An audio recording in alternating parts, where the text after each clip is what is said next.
Hola, hola, vamos a iniciar aquí una sesión más de estas clases remotas que hemos venido trabajando durante estos días en la materia Laboratorio de Contenidos Digitales.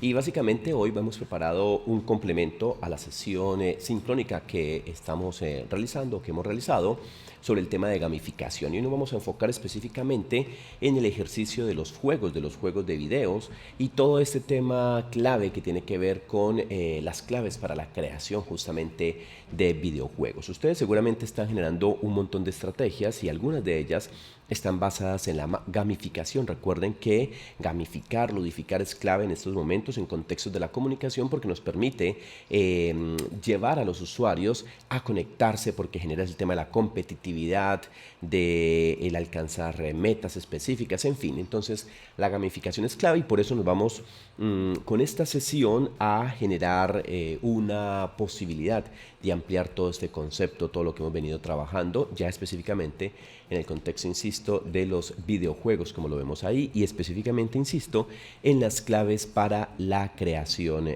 de estos. Entonces, empecemos hablando específicamente de las características. Cuando estamos trabajando videojuegos es importante que pensemos siempre en términos de la escritura.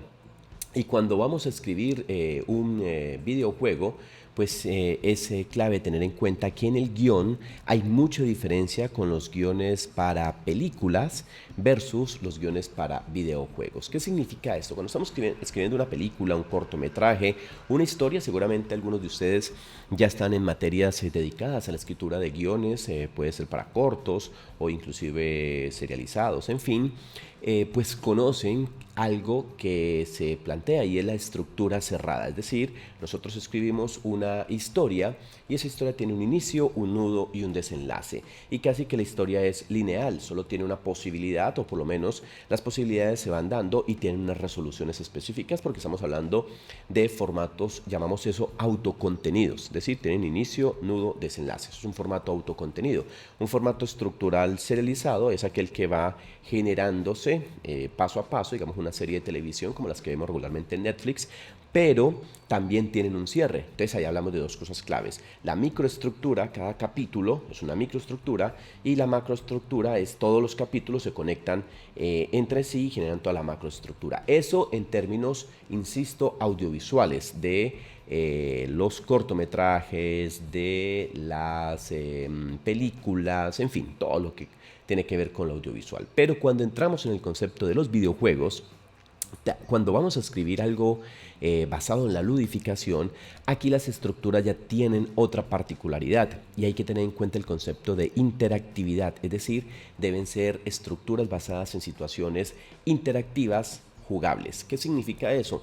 Que el usuario tenga la posibilidad de desarrollar algo que vamos a ver más adelante y es el tema de las misiones. Las misiones son los actos, las microestructuras. ¿Recuerdan eso que acabo de plantear? Una microestructura dentro de una serie, por ejemplo, es cada capítulo. En este caso también en los videojuegos existen las microestructuras. Las microestructuras son las misiones. Yo debo empezar a escribir cada una de ellas. Y en el juego, en el videojuego, yo ya la historia no la pienso casi que con inicio, nudo, desenlace, sino que tiene que tener muchos posibles finales dependiendo las posibilidades que tenga el usuario, porque el usuario cuando está jugando, pues uno puede ganar o puede perder, bueno, pueden pasar muchas cosas dependiendo lo que me proponga este juego. Entonces, características claves a tener en cuenta en esa primera instancia, los videojuegos, a diferencia de los guiones para otro tipo de productos audiovisuales, tienen unas estructuras basadas en la interactividad. Recuerden que aquí es importante cómo el usuario tiene relación con la máquina y genera una serie de elementos. Para eso, pues obviamente hay que ver otros conceptos que iremos viendo más adelante que tienen que ver con las mecánicas del juego. Entonces, esto pues para tenerlo en cuenta en primera instancia. En ese mismo orden de ideas, cuando creo digamos un videojuego, cuando estoy pensando en mis productos, ojo que estoy hablando de videojuegos, pues estoy hablando también de las aplicaciones. Ustedes pueden estar trabajando, por ejemplo, aplicaciones para o gamificar el tema de la comida, de volver como presentar el tema de los vegetales, como lo están haciendo algunos grupos, y ahí hay, digamos, también una posibilidad de pensar los juegos, las estructuras, como todas las tramas, igual los que están pensando, por ejemplo, en reciclaje, entonces también ahí hay unos escenarios específicos para pensar con claridad cómo le voy a dar esas características puntuales. En fin, cualquiera de los productos que ustedes estén pensándose que tenga ese escenario de la gamificación, de la ludificación, pues deben pues tener en cuenta esto para generar mayores resultados dentro de sus productos. Hablando otra vez, acá ya en términos de los personajes, cuando estamos creando personajes dentro de un ejercicio, siempre hay que pensar que ese personaje debe desarrollar de manera independiente esa historia. Es decir, yo tengo que desarrollar cada personaje por aparte. ¿Por qué? Por ejemplo, la imagen que vemos ahí, pues es un juego supremamente famoso, el de Mario Bros. Y su hermano Luigi. Pues estos personajes, cada uno tiene su propia historia y tienen un fin fundamental. El fin fundamental es la trama, el mundo, y hay que plantear los enemigos. Los enemigos aquí serían el dragón y los distintos personajes que van apareciendo, los hongos, en fin, que van apareciendo a lo largo del juego. Esto básicamente tiene que ver con toda la trama narrativa y cada uno de ellos tiene que generar digamos, esos arcos narrativos, esos juegos que va generando el personaje dentro de la historia para poder desarrollarlos. Y obviamente pensar eso que el usuario encarna ese personaje y el usuario, ahí hay un juego, esto en términos narrativos, hablamos de metalepsis, eso era un concepto que seguramente más adelante ustedes verán. La metalepsis es ese juego narrativo en el cual yo, usuario, entro en la pantalla, digamos, a través del personaje. Entonces, esto es lo que involucra ahí. Por eso abajo en esta diapositiva tenemos 3 palabras: historia, sucesos, implicación. ¿Qué es eso? La historia es toda la trama, toda la macroestructura. Los sucesos son esas pequeñas acciones que van pasando, esas misiones que se van desarrollando. Y la implicación es la forma como yo, usuario, me tengo que sentir identificado, y para eso es importante el reto. Recuerden, en la sesión sincrónica sobre gamificación, el reto es importante. Hay que llevar a los usuarios, hay que llevar a las personas a que generen retos, y para eso pues vendrán las mecánicas de juego como escenarios muy puntuales para ello. Cuando hablamos, insisto, esto lo decía hace un momento, cuando hablamos de las misiones, estamos hablando entonces básicamente de esas microhistorias dentro de la macrohistoria, cuando hablaba de la micro y la macroestructura. Entonces, pensémoslo en temas audiovisuales. Ustedes hoy pueden estar viendo series web o series de televisión, por ejemplo en Netflix, La Casa de Papel, no sé, Sex Education, bueno, cualquier serie que estén viendo en este momento, pues cada una de esas pequeñas historias que hay en cada capítulo serían las microhistorias, la microestructura, y toda la serie sería la macroestructura. En un juego pasa algo similar. Todo el juego es la macroestructura, y las misiones, que pueden ser niveles, que pueden ser mundos que van pasando. Por ejemplo, miren que Mario Bros, los que lo han jugado saben que él pasa por distintos mundos, y estas, digamos, serían las microhistorias, la microestructura. Entonces hay que pensar que los personajes deben desarrollar cada uno de esos, cada de esas acciones. Y si tengo varios personajes, pues a cada personaje le debo generar ese tipo de cosas. Puede ser que yo esté pensando mi historia simplemente con un personaje, y que es el que desarrolla eso. Pues obviamente estamos trabajando para iniciar con juegos sencillos. Juegos, como lo decía, el de reciclaje, como lo decía, el de incentivar a la gente a que consuma vegetales, juegos, por ejemplo, de movilidad, los que están empezando temas de movilidad.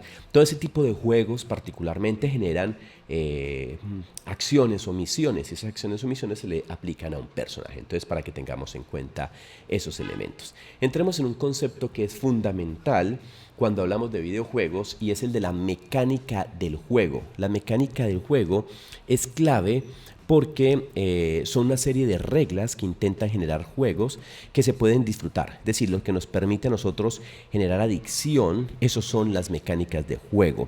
Las mecánicas de juego son las que permiten el compromiso por parte de los usuarios, porque allí es donde se generan los retos, donde se generan las posibilidades por donde discurre el personaje, cuáles son los caminos, ya sea de pronto un videojuego o cualquier tipo de aplicación. Si bien existen muchas mecánicas de juego, o sea, aparecen un montón, aquí vamos a ver ver algunas, nos vamos a centrar en, digamos, las más importantes con las cuales nosotros podemos trabajar, gamificar un producto que puede ser una aplicación, que puede ser un sitio web. Cualquiera de esas mecánicas de juego funcionan hoy en los contextos en los cuales nosotros trabajamos. Entonces, cuando estemos pensando el guión para los videojuegos, es necesario pensar, insisto una vez más, como lo decíamos en las primeras diapositivas, en esta que mostraba aquí al principio, cuando pensemos en ese guión hay que pensar en las jugabilidades, en la interacción, perdón, en la interactividad mejor que tiene ese usuario frente a este producto. Por eso, como lo dice ahí esa diapositiva, aquí hay que pensar siempre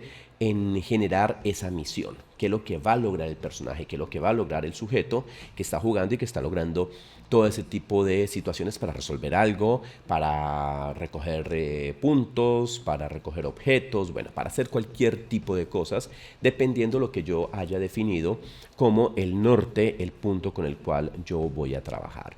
Entonces, en ese orden de ideas, cuando hablamos de las mecánicas de los juegos, pues vamos, como ya les decía, son una serie de reglas y existen muchísimas posibilidades de mecánicas de juego. Aquí vamos a poner o vamos a hacer énfasis en 5 que son las más comunes, las que más nos encontramos nosotros, que son las que vemos ahí en pantalla. Una que es la recolección, una segunda que es la de puntos, la otra que es comparativa y clasificaciones, la otra los niveles y la otra los feedback. Entonces, insisto una vez más, las mecánicas de juego son serie de reglas que intentan que nosotros los usuarios nos conectemos, generemos algunas acciones y podamos entrar a participar dentro de este juego, y esto es aplicable a cualquier tipo de escenario. Entonces vamos a desarrollar cada una de esas mecánicas de juego que vemos allí. Vamos a empezar por esa mecánica de la recolección. ¿Cuál es la mecánica de la recolección? Aquí la tenemos en pantalla, es una de las mecánicas más comunes y tiene que ver con esos juegos donde se incentiva el recolectar objetos para lograr un número determinado de puntos, así poder pasar, digamos, el objetivo, ¿ya? La de recolección es una de las mecánicas de juego más comunes y es muy interesante esto. Voy a meterme aquí con algunos conceptos que vienen desde la comunicación, desde la filosofía incluso. La recolección en el videojuego como gamificación es muy importante porque incentiva algo que nosotros los seres humanos tenemos, y es la pulsión del coleccionista. Este concepto, pulsión de coleccionista, es de un filósofo muy importante del siglo XX que fue Walter Benjamin. El filósofo Walter Benjamin habla en un momento determinado de de la pulsión del coleccionista. Nosotros coleccionamos cosas, los que nos encanta el fútbol coleccionamos camisetas de fútbol o coleccionamos balones, o las personas que les encantan las estampillas, pues coleccionan estampillas, o coleccionamos libros o coleccionamos discos, en fin. Eso es una intención, eso es una naturaleza mejor que tenemos los seres humanos. Muchos seres humanos coleccionamos, así digamos que no, cualquier cosita por ahí. Hay gente que colecciona monedas de distintos lugares, en fin. Todo eso es lo que está buscando este tipo de mecánica de juego, la pulsión del coleccionista, la recolección. Entonces, cuando ustedes estén trabajando, por ejemplo, en esas mecánicas de juego, muchos de ustedes seguramente están pensando en esta posibilidad, coleccionar objetos para generar puntos y lograr así alcanzar un objetivo puntual, un objetivo específico. Entonces, mecánica número 1, la de recolección. Mecánica número 2, muy común también, totalmente, digamos, fácil de identificar, es la mecánica de puntos. Ojo que estas mecánicas se pueden ir mezclando, una no excluye a la otra. De hecho, cuando yo hago colección, pues obtengo puntos, pero hay unas que específicamente se enfocan en el tema de los puntos como tal. En este caso, pues aquí estoy mostrando una imagen de algo también, un juego que es muy famoso, que es el de Pac-Man. Los puntos es, como ya lo decía, una mecánica de las que más nosotros podemos encontrar. De hecho, los puntos son clave también, así como la mecánica de la recolección activa esa función del coleccionista. La mecánica de los puntos afectan muchas facetas de nuestra vida. Miren que muchas de las cosas que nosotros hacemos en la vida están mediadas por puntos, ¿sí? Y digamos que la gamificación lo que hacen es generar entretenimiento para ello. Un examen, por ejemplo, está basado en puntos. Cuando ustedes obtienen una calificación y quieren llegar a un 5, pues realmente lo que están obteniendo es un número de puntos determinados. Jugar, gamificar una acción es lo que permite que se pierda esa noción de lo serio y lo complejo que puede ser un examen, y cuando se gamifica lo que está logrando es eso. Entonces un juego en última lo que está haciendo es una evaluación y los puntos lo que buscan es eso. Entonces es una forma que permite evaluar el desempeño, evaluar distintas acciones que nosotros tenemos en general. Entonces miren que esta es otra dinámica u otra mecánica que nosotros regularmente pues encontramos en muchos ejercicios, en muchos proyectos en general. Entonces también para que tengamos en cuenta ese tipo de mecánicas, la de los puntos. En tercera instancia vamos a poner otra que también es muy evidente o muy común, y es la de comparativas y clasificaciones. Está más allá del tema de relativizar el tema de los puntos. Las comparativas activan otro elemento más. Miren que cada una de estas, la coleccionista activa esa intención, la de recolectar activa esa intención coleccionista que tenemos los seres humanos.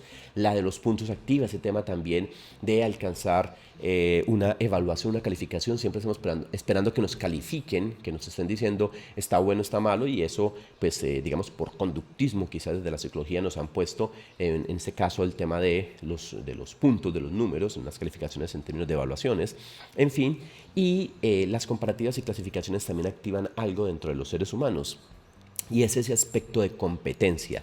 Por naturaleza humana, la competitividad es algo que nos caracteriza. A todos nos gusta ganar, a todos nos gusta estar entre los más relevantes, entre los que más influimos, los llamados los más cools, o los más inteligentes, los más fuertes. Es decir, ese ser el más, el ganador, esto es lo que nos, digamos, incentiva a el juego, y eso es lo que realmente está explotando el tema de este tipo de mecánicas, las mecánicas de juego por comparación y clasificación. Entonces aquí nos permite ese tipo de comparativas, y esto digamos que es fundamental, porque además permite la competencia entre distintos usuarios. Quizás las anteriores pueden ser de juegos más individuales, en esta ya permite ese rival, ese que nos permite a nosotros estar comparándonos cómo va el uno con el otro. Voy a ir mostrando además de esto algunos ejemplos, digamos,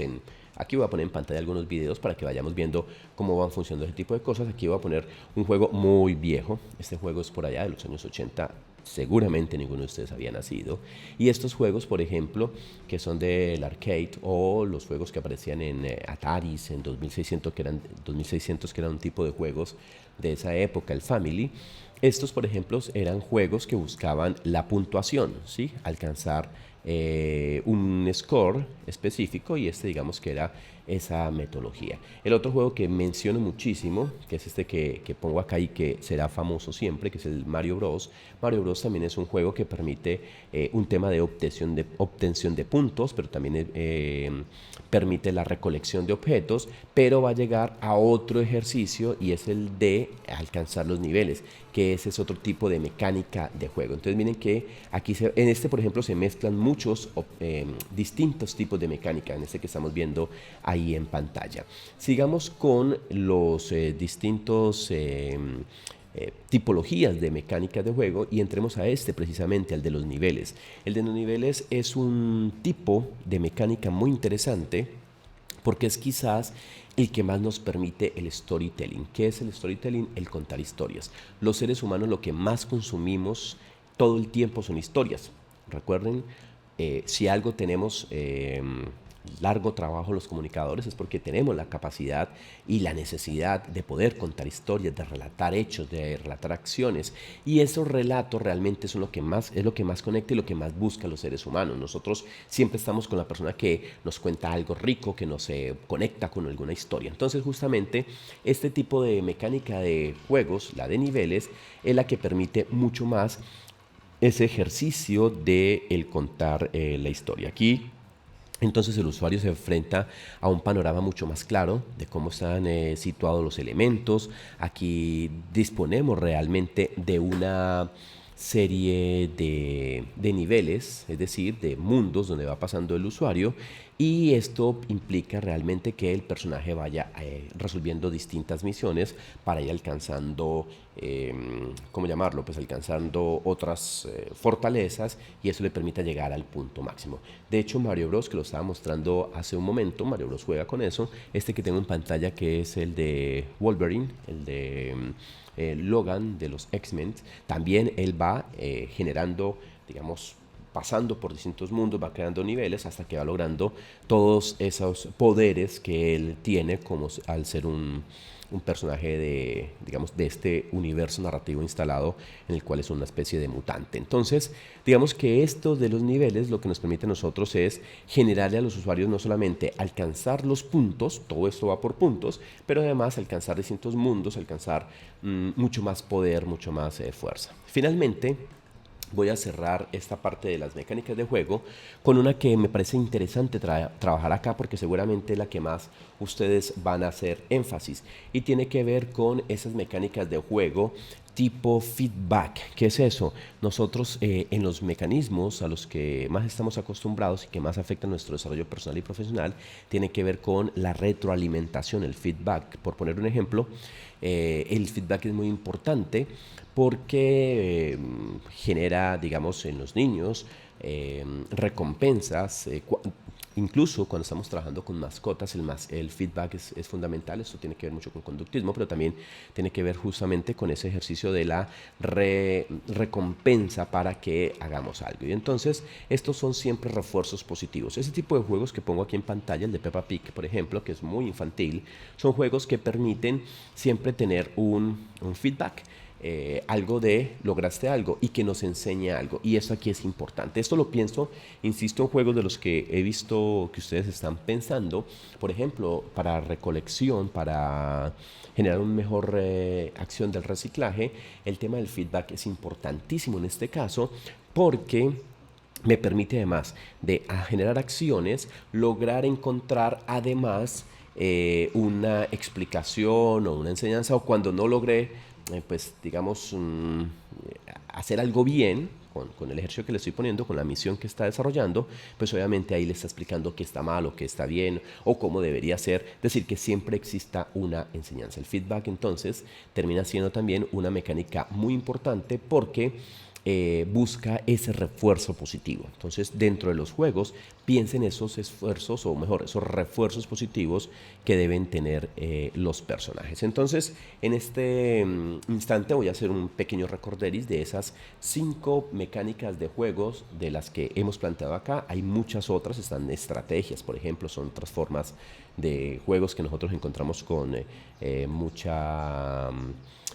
digamos, muy común en nuestro contexto de los juegos. Entonces, estas son la de recolección, insisto, incentiva ese aspecto coleccionista de los seres humanos, la de puntos, que va buscado a ese tema de la evaluación, de la valoración, la competitiva, las comparativas y clasificaciones que generan la competencia, activan ese ejercicio de competitividad, la de niveles, que también tiene que ver con la competitividad de los puntos, pero que además le permiten a la persona tener un alcance mayor, y que va pasando por mundos, cada uno con mayores aspectos de dificultad. Ojo que las dificultades son necesarias, eso es importantísimo. Y el feedback, que es la retroalimentación, dar aspectos positivos con relación a lo que el usuario ha logrado. Bien, esto, digamos que en términos generales habla básicamente de cómo entonces construyo esas mecánicas del juego para tener en cuenta.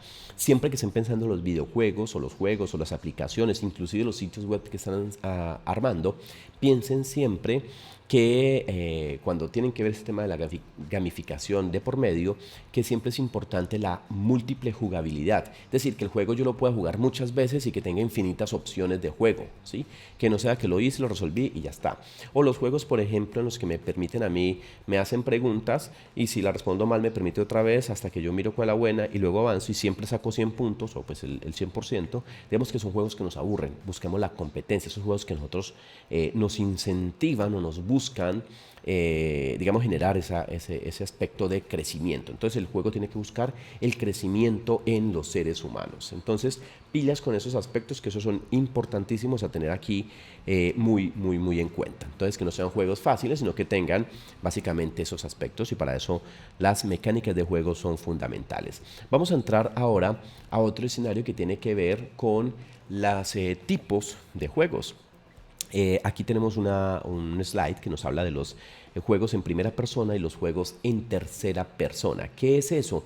Pues básicamente la posición en la que yo estoy como usuario frente al espectador. ¿Qué es un juego en tercera persona? Yo soy casi que un observador omnisciente, que estoy siempre viendo eso, pero al estar jugando estoy observando. Entonces miren que ahí se ve en la diapositiva, en la parte de arriba, vemos ese juego que está planteando esta imagen. Bueno, ahí hay un error, de hecho. O sea, el juego en primera persona es el de abajo y el juego en tercera persona es el de arriba. Voy a hacer ese cambio porque esto realmente, aquí hay un detalle que hay que corregir. Bien, sería de esta forma la correcta. Muy bien. Ahora sí, en tercera persona yo estoy desde afuera mirando el objeto, bien, y puedo encontrarme, digamos, con la acción. Y en primera persona, miren que el de abajo ya es una cámara subjetiva, y en esa cámara subjetiva, digamos que se identifica específicamente el personaje, el que está jugando, sobre todo estos juegos de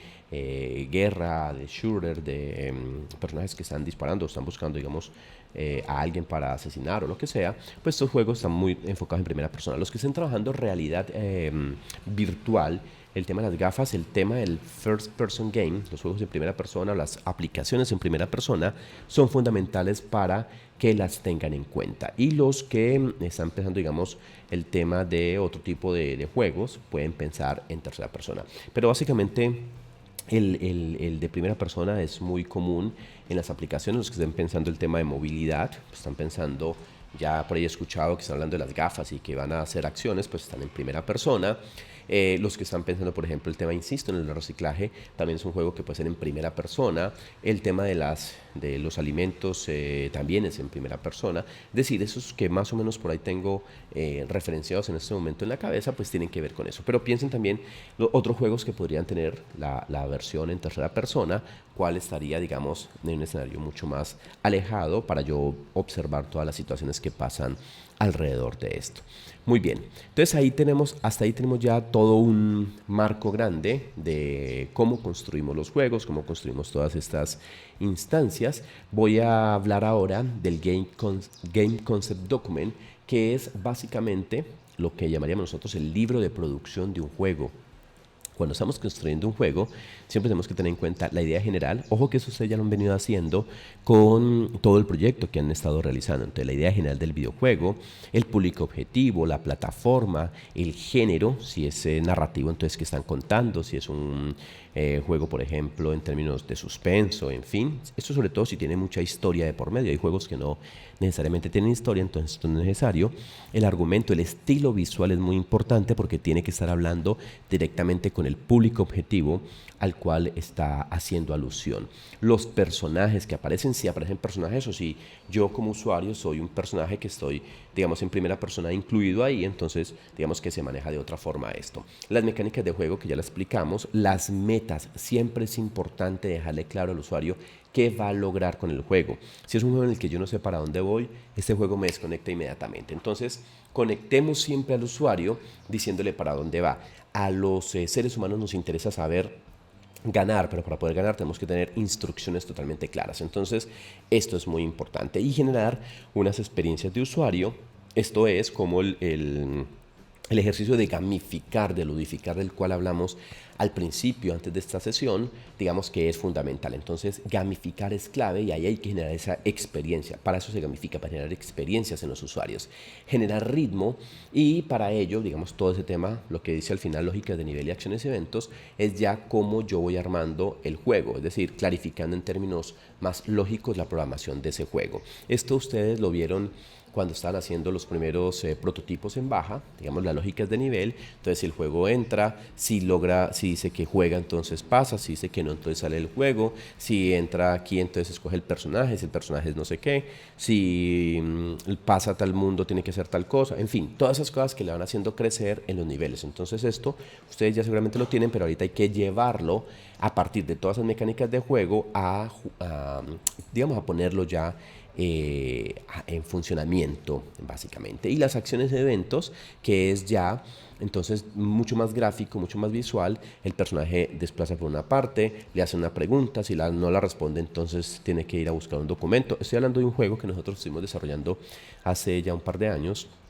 sobre Edgar Allan Poe para incentivar la lectura de este autor norteamericano y del siglo XIX. Y entonces nos interesaba incentivar la lectura en jóvenes, adolescentes, y lo que hacíamos era con una especie de juego de detective en la que era el mismo Poe el que estaba descubriendo las situaciones para poder resolver a sus distintos personajes que eran vueltos fantasma. Entonces, si no respondía a la pregunta, si no lo lograba, tenía que ir a buscar el libro en una biblioteca que tenía en la casa Usher, que es una casa que describe Poe en uno de sus cuentos, y tenía que buscar en la biblioteca cuál era el cuento, leerlo para poder venir a responder la pregunta. Si lo respondía, podía avanzar, podía liberar al fantasma, y así venía pasando. Entonces miren que cada una de estas cosas tiene que ver con mecánica de juego. Entonces aquí era recolectar libros, responder preguntas, avanzar, poder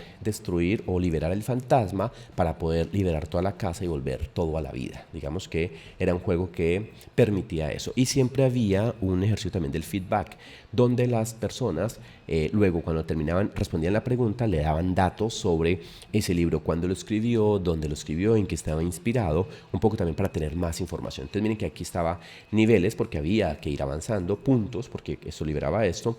Había un tema de feedback, había un tema de colección, es decir, había 4, y era también una especie de estrategia, porque si perdía en términos de tiempo, pues podía ser atrapado por los fantasmas y volverse un fantasma más dentro de la casa Usher. Entonces miren que todos estos elementos tienen que ver con las mecánicas de juego, y era una aplicación muy sencilla que tenía un sentido muy puntual, y era incentivar la lectura en los chicos, la lectura, digamos, de los textos de Edgar Allan Poe. Ya voy terminando esto, entonces es importante, insisto una vez más, que piensen las lógicas de nivel, revisen las que ya realizaron y ahora empiecen a desarrollar, a organizar para poder armar cómo darían todas estas lógicas del juego, y piensen en las acciones y eventos que haría cada uno de los personajes. Entonces, si yo abro mi nevera, estoy pensando en uno de los juegos que ustedes están haciendo, ahora en mi nevera encuentro una serie de objetos, de verduras o de frutas. Entonces empiezo a identificar elementos que me va diciendo esto. Entonces si las agarro, entonces ¿qué puedo hacer? Si me dicen que es una receta, en fin. Estoy pensando en borrador sobre uno de los juegos que ustedes estaban por ahí mencionándome hace algunos días. Entonces esto es cómo voy generando las acciones, y qué pasa si no lo logro, si no lo logro, entonces si pierdo, ¿qué pasa? Por eso insisto en el juego que estaba mostrándoles acá, en el de Edgar Allan Poe. Ahí era muy importante pensar eso. Si no lo lograba, entonces él quedaba convertido en un fantasma más y perdía el juego. Entonces aquí cada una de esas cosas eran importantes. Además, ojo que al principio, no les contaba, al principio había una introducción, un storytelling. La narrativa, insisto una vez más, es fundamental. Cuenten historia. Al principio contaba un poco la biografía de Poe, pero de una manera distinta, y contaba de un hecho que pasó antes de morir Poe. Poe se perdió durante 4 o 5 días antes de morir, y apareció por allá muy loco en una partida de Nueva York hacia Baltimore, y en el camino se perdió, se desapareció antes de casarse, estaba próximo a casarse, y cuando apareció por ahí súper loco, y como tenía problemas con el alcohol, entonces decían que estaba borracho, en fin, un montón de cosas. Esos días en los que no se supo dónde estuvo Edgar Allan Poe son los que se toman dentro del juego como ese espacio en blanco, no sabemos qué pasa, y ahí nos inventamos la historia y armamos. Entonces la narrativa genera eso, conecta a la gente con respecto a las historias y los incentiva a llevar adelante todo este ejercicio, pues, de recolección, de búsqueda, en fin. Voy a ir mostrando ya para cerrar, entonces, cómo ha sido la evolución de estos juegos. Esto ya simplemente como un bonus track que quiero poner aquí. Yo quiero que vean esto, por ejemplo. Estos eran los juegos con los que jugábamos en los años 80 y principios de los 90. Este era el fútbol del 2600, que era una de las consolas de juegos más comunes. Miren el balón, un balón cuadrado. Hoy es, para los que nos tocó esto, aquí van a hacer gol. Para los que nos tocó esto, ver lo que es pasar de estos juegos a este tipo de juegos, el cambio, miren que apenas han pasado, digo apenas, pero ya han pasado 30 años, y en 30 años miren la evolución de eso. Ya los personajes son totalmente, casi reales. De hecho, los personajes son basados en personas, y estas personas específicamente tienen características y esas las asumen los juegos. Entonces, por ejemplo, son acciones que van apareciendo. Otro tipo de juegos, estos que estoy mostrando aquí, esto es un comercial de un juego que es Force of Empire, que está basado en Age of Empire, uno de los juegos de estrategia más interesantes. Es para aplicaciones. Entonces miren que aquí este juego era totalmente educativo, porque lo que permitía era que la gente conociera como las etapas de la civilización de la humanidad. Entonces miren que también a partir de un juego, por eso la gamificación es clave para esto, ludificar las distintas situaciones de los seres humanos son importantes, porque como lo decíamos antes en la sesión sincrónica, como lo decía Johan Huizinga, lo clave siempre está en el juego, en esa interacción o esa conexión que tenemos nosotros los seres humanos con el jugar, con el divertirnos. Hasta aquí entonces esta sesión sobre videojuegos y claves para la creación. Quiero poner acá las referencias que tuve en cuenta para llevar a cabo esto. Entonces aquí gamification, mecánicas de juego de Cortizo, fue muy importante este texto para esto, cómo escribir guiones de videojuegos, y el game concept con el cual estuve trabajando para el juego del cual les hablaba sobre Edgar Allan Poe. Entonces básicamente esto ya es para que ustedes empiecen a pensar sus juegos, para que pongan las mecánicas de juego, para que pongan los niveles, para que empiecen a pensar cómo hacer mucho más atractivo todo este ejercicio de los videojuegos, y nos veremos próximamente en más sesiones que tengan que ver con todo este contexto de laboratorio de contenidos digitales. Chao.